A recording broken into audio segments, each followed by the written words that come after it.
Things are looking up and lockdown could be lifted sooner than previously thought. That was the message from the Scottish Government today. Here, rates of COVID-19 are as low as they've been since last September. The focus is starting to shift on getting back to some degree of normality, with rules on outdoor socialising likely to be eased next week. And many of us are now thinking about holidays again. Cyprus and Portugal have announced they're opening their doors to British tourists who've had the vaccine. But while the UK government has said it will look at international travel in May, the Scottish government has not indicated when foreign holidays will be allowed from here. It's led to Scottish airport bosses to warn they risk losing out to English competitors, as India Grant reports.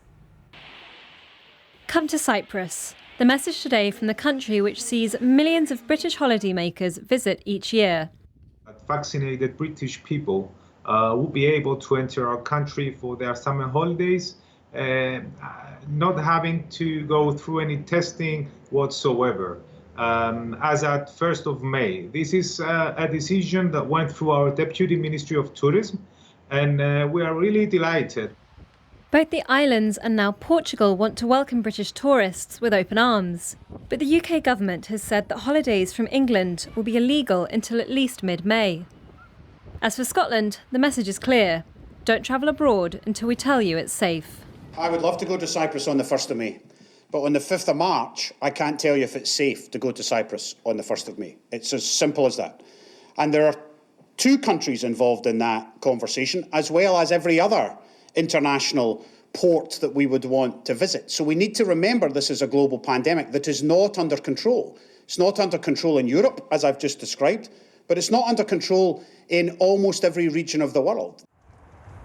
All international travellers into Scotland are now required to stay in hotels for 10 days. However, as England only requires this from those arriving from high-risk countries, there are fears that some may travel through English airports to avoid the quarantine. I spoke to one woman in Aberdeenshire who's flying to the US later this month to bring home a pet parrot. Travel is allowed by the Scottish Government for essential animal welfare reasons. I may have to take a train all the way from London to Scotland, and be masked up and everything else, and they'll say, where are you going, blah, blah, blah, but they're not going to care, because they'll say, well, you're just travelling, aren't you? Scotland is funny about flying from another country straight into Scotland, but I'm flying into England, so I'm not really trying to divert, or it's just the only way I can actually do it.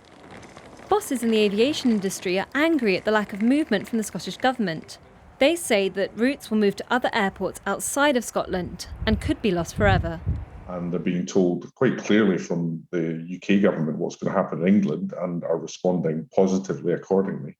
And they're being told nothing or negative things from the Scottish government, and they're equally responding accordingly. And my big worry is they will remove aircraft this year, and that might have long-term impacts, not just this year, but many years thereafter.